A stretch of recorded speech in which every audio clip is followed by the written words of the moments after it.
So Vaughn, tell us about the body image spectrum. So with body image, there's this feeling like you want to wake up and be in a good place. Like you feel like you're in a really bad place where you're hearing yourself tell yourself a lot of negative things.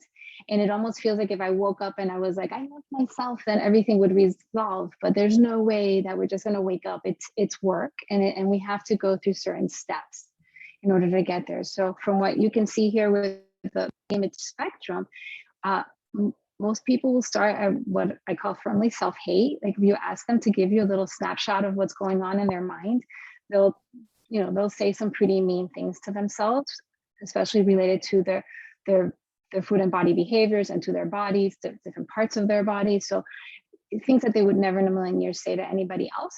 So it just sounds very hateful. That's where that is. And in order to move up to where we want to be, which is liberation and self-love, we need to go through these steps. You're going to go to tolerance, to then go to acceptance, which is more neutrality. And I'll explain all this in a minute. And then we go to caring, and then we go to trust, and then finally liberation and self-love.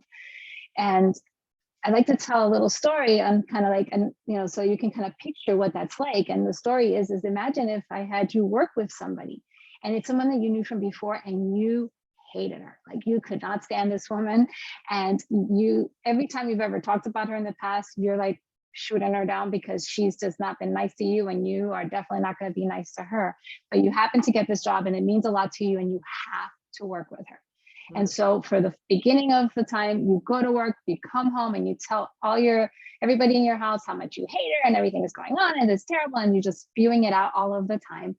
And then I'm your boss and I find out. So I have a meeting with you and I tell you, listen, I hear what's going on after hours and all the stuff you're saying, and I need you to work with this person. And so as your boss, I'm telling you, you got to zip it. You got to just stop the talk.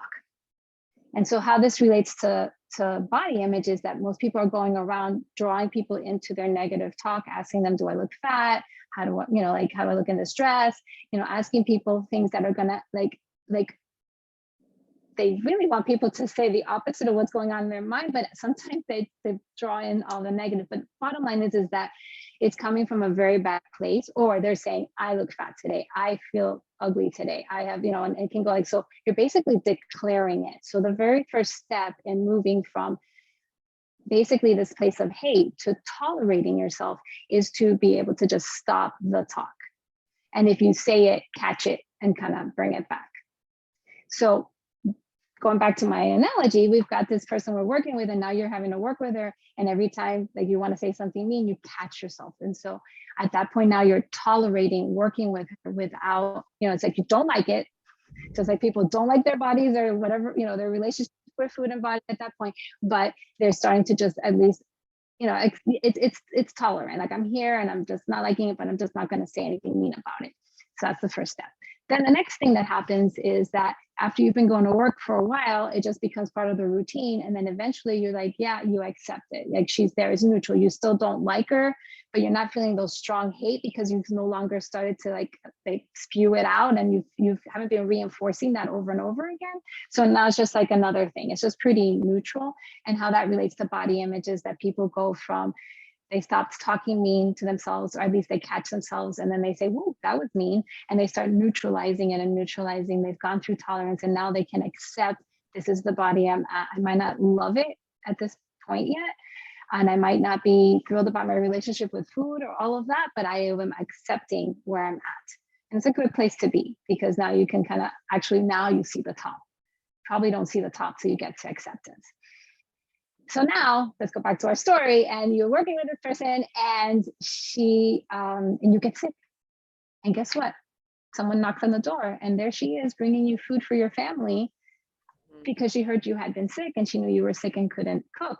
So she brings you food, and you're like touched and you can't believe it. And then one day she gets sick and you're like, whoa, maybe I should return the favor. And then you take her food, and all of a sudden these are acts of caring that are happening.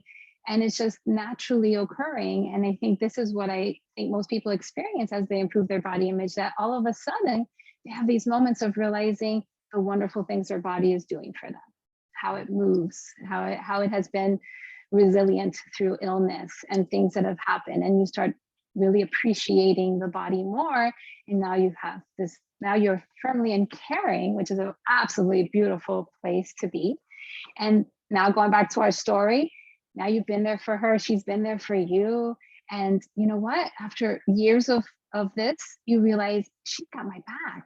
I can trust this person. She really, like if I know if I need someone to take care of my kids and nobody else will do it, I know I can call her and she's going to show up. So this is someone that I can truly trust for many things. And that's what eventually ensues with the relationship with the body. We start to trust that when it speaks, it's not speaking for no reason. It's telling us we're hungry. It's telling us we're satisfied. It tells us when to take a nap and when to drink a glass of water. It's telling us things that we can trust, that we don't have to question it. We don't have to overanalyze it. We can just trust it. And the more we do that, then we get to liberation and self-love. And that's the body image spectrum.